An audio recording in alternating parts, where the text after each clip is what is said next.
Yawning. Yawning, huh? Is that how you felt about the movie? I wish. You wish? I wish I could have fallen asleep. It was just so frustrating. So our movie review for Man of Steel, which came out last couple weeks ago? Thursday before this one. Something like that. So about 2 weeks from the depending on when you see this, a couple weeks ago. Yeah. Yeah.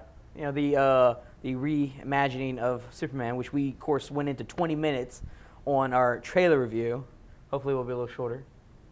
Very much so. So, as far as the accuracy, let's start with the trailers. I think showcase the tone very well. Yeah, it's very very serious tone. If you enjoyed the trailers and thought that there was something in there that piqued your interest, you probably have enjoyed the movie. You probably will enjoy the movie. Yeah. However, this is not the Superman we've all come to know and No. love in any sense of the word. And I feel like speaking of serious tone, that was one of the big qualms I think a lot of people, like not necessarily young generation, but an older generation which grew up on the original Donner film, were kind of afraid, upset about that. This movie was so serious and so different.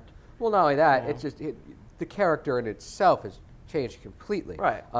Now we went from a guy who was supposed to be better than the whole human race, pretty much a Jesus figure, who literally never kills, always holds himself to the highest moral perspective, and lastly, when all hope is lost, he comes up with the plan that holds to those two ideals.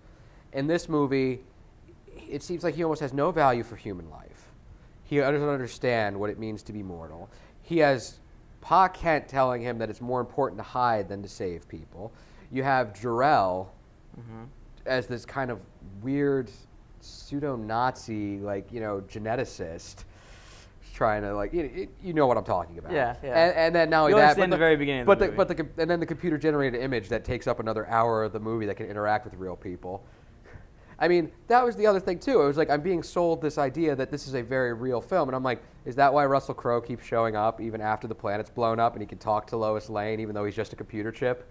Well, I mean, hey, Krypton's supposed to be a highly advanced society with computer technology. Maybe it's something that's possible, but But if you're selling me the realism for an alien movie, I don't know. But and that's another thing, Alien. This movie is very much not comic book, I felt, and more a straight-up sci-fi alien movie. More than a comic book movie, because there isn't that, like you say, the traditional Superman role. It's very... I completely disagree. You agree, This is very, very much a comic book movie. However, only visually. Story-wise, yes. That's what I mean. Visually, they pretty much ripped, they took every famous comic book scene from Superman over the last 50 years, like that scene with the priest. That was a very famous scene. And so, they pretty much have the exact same scene, but then they tune it to the story. Yeah. But the problem was the story doesn't match. You have comic book image and non-comic book script.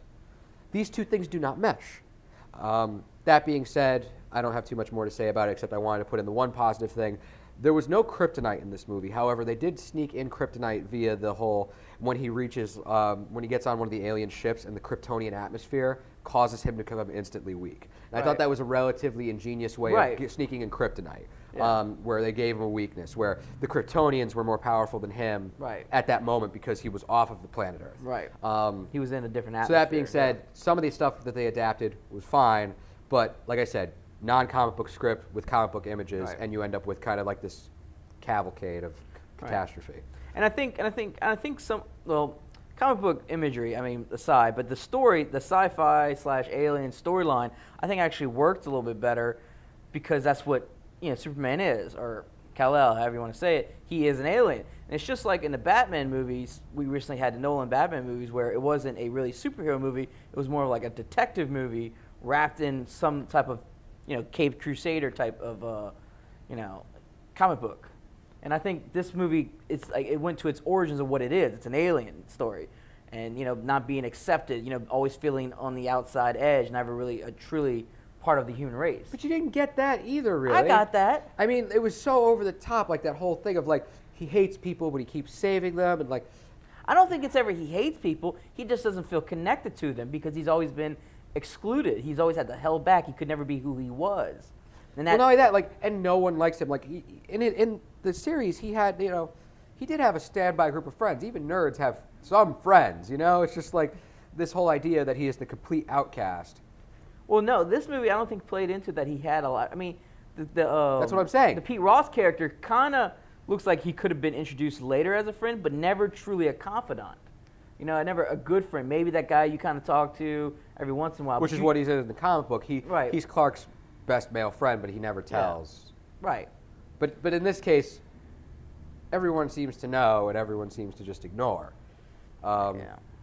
But that being said, I pretty much have gotten my 2 cents in. Hey, do you want to wrap up real quick? I just want to say a couple little things. I think the movie was a huge spectacle. I mean, that's the kind of what Superman character is. It's supposed to be this huge, like, worldly event, and I think that's what they carried across in this movie, because there are scenes where he has to go. You know, there's the scenes in the Arctic. North is Arctic, right? Yeah, there's scenes in the Arctic. There's scenes in other countries, but I mean, very glossed over real quick, like action scenes. But I think they tried to show that this character is not too confounded to one area, that he can be like all over the earth at any moment in time. And I think they carried that over well. I did like a little bit of, I liked some of the visual effects. Some of the qualms I've heard about the visual effects, I did see. There's some, like Zack Snyder is, like CGI that was maybe like this big budget they couldn't throw like another $1 million at to kind of tighten up a little bit. I think, what's the female character, Feora?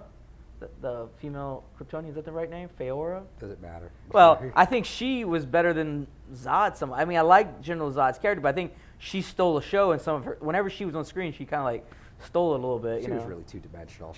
Maybe that's why. She had throwaway lines. Maybe that's why. I just felt like I was like, oh, that's so cool, you know. And the fight scenes were pretty good, but not like the flying fight scenes. What I'm talking about were pretty good, but not as good as they kind of some of the like I said, the CGI threw back to like the Matrix, third Matrix movie, like that quality of action. But overall, I really enjoyed the movie. I saw it twice within 24 hours. That's how much I liked it. I've seen it 3 times total, and I still like it. So that's who I am. What's your rating on it? So I gave it a green. I'm still stick to a green. It's one of those movies that, I mean, it's hard. I have a friend of mine that hasn't seen it, and it's very hard not to, you know, interact with people who have seen it. Like, if you haven't seen it, there's so many people who have, you know. All right, real quick. Go on your thing. Let's see. Half a city devastated by destruction. Yes. Buildings collapsing around, you know, fighting, and then an entire other part of the city destroyed, killing off every main character who's not Lois, and you know him, like killing off, you know, major comic book characters like Neil Hamilton and stuff like that, the scientist. Oh yeah, the scientist. Yeah. And not only that, billions in damaged, millions dead, and he takes that moment to make out with Lois. Then he goes and fights Zod. What's he do? Destroys the other half of Metropolis. This is not the Superman I know. He has no respect for life. He has no respect for mortality. And he's not the Kansas boy who takes the fight outside. It's lost all of its heart. And that being said, I give this a TV. I want to give it a flat-out red, but there's some parts of it that you just kind of have to enjoy. But for something that was held to this huge standard, that this was going to save the DC universe, it was going to save the franchises, didn't in my book, and that's why I give it TV. Yeah, and then of course, like I said, I'm the opposite. I think it did. Like, and that's where you had the two different opinions.